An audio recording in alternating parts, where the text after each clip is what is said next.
কোনো কিছু পেয়ে থাকা বা কোনো কিছু পেয়ে যাওয়া এটা একটি ভাগ্য, না পাওয়া ধৈর্য। মানুষ অনেক কিছুই জানে না তার কি প্রয়োজন, তবে তা পূরণ হয়ে যায়।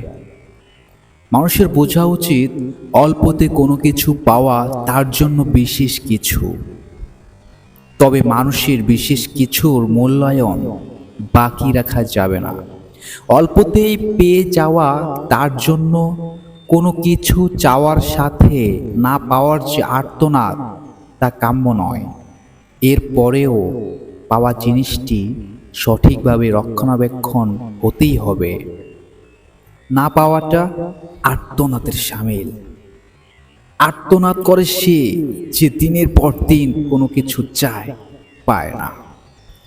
পাওয়া যদি হয় ভাগ্য, তবে না পাওয়াটি ধৈর্য। ধৈর্য মানুষের বড় গুণ।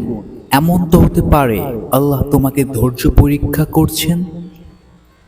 এটি কি তোমার জন্য শান্তিময় নয় যে তুমি ধৈর্য পরীক্ষা দিবে? আল্লাহ ধৈর্যশীল ব্যক্তি পছন্দ করেন। অতঃপর পাওয়া যদি হয় ভাগ্য, না পাওয়া হলো ধৈর্য।